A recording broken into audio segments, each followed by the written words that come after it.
Meron tayong gagawin challenge ngayon mga kaibigan. Pupunta tayo sa norte. Meron tayong 3 sasakyan na dala.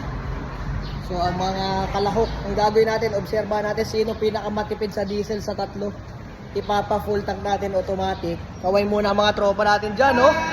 Iyon, no? So ang unang kalahok, Mitsubishi Adventure 2.5. Ang makina nito, 4056. Non-turbo, 5-speed manual.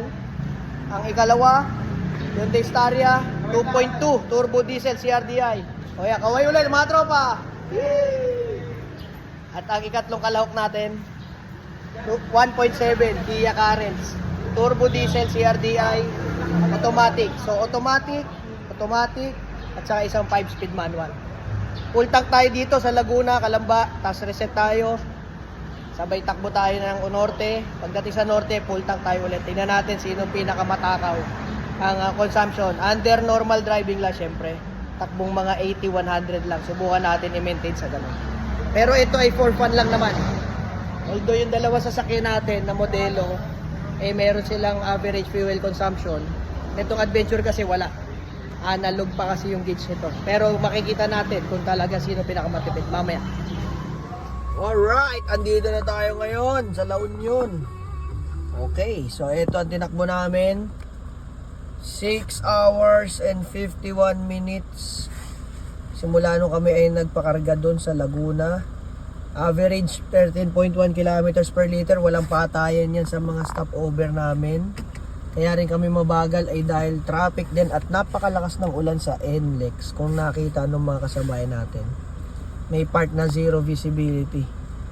So ayan ang tinakbo natin. Hindi yan bagong reset. Ito ang fuel na natira. Pero malaki kasi yung tangke nito. Bukas magpapakarga kami ng diesel kasi gabi na. Ang oras ngayon ay 9:44 ng gabi.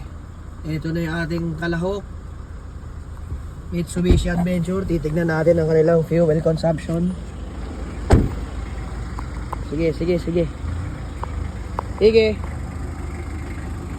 Sir, kumusta ang takbo natin, sir? Okay naman po. All goods? All goods, mga tropa. Ginabi na tayo. Siyempre, kailangan natin magdahan-dahan at maulan. Ito yung isa pa nating kalahok. Kia Carens, naka-lowered ng sagad. Puno. Ilan na sakay sa Adventure, Paps? 6, tas mga gamit. Tingnan natin ang fuel. Nakita natin. Temperature, check. Good condition. La Union, no? 6 na oras mahigit. O, ayan, half tank. Pero hindi ibig sabihin yan, mas matipid yung isa. Kasi ang problema, maliit yung tanke nitong dalawa nito kumpara doon sa Staria. Malalaman natin yan bukas pag nagpakarga na kami. Hello mga sir. Ayun, oh. Ilang kayo dyan? 4? Tapos punong-puno ng gamit yung likod. Sa Staria, 11 kami. Makita natin ang fuel. Kung sa sa Adventure ay half tank, dito ay 3/4 mga kaibigan. Temperature okay din, grabe aircon. Paps, ang lamig ah. Kamusta biyahe? Okay naman po daw. All goods? Goods naman po. Ayan. So makikita ninyo bukas sabay-sabay kami magpapakarga ng diesel. Sabi na, okay na. Pwede nang patayin. Pakita namin sa inyo bukas kung magkano ang naubos na diesel ng bawat isa. Ang masasabi ko lang, itong Adventure medyo puwersado siya. Kasi hindi talaga siya kaya makipagsabayan sa speed ng dalawang turbo diesel. Iba talaga ang tulin. Kahit ito 2.5, ang makina nito 2.5, yung makina nito 2.2, ang makina nung isa 1.7.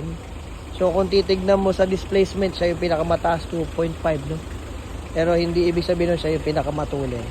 Kasi nga non-turbo siya. Ito mga may turbo.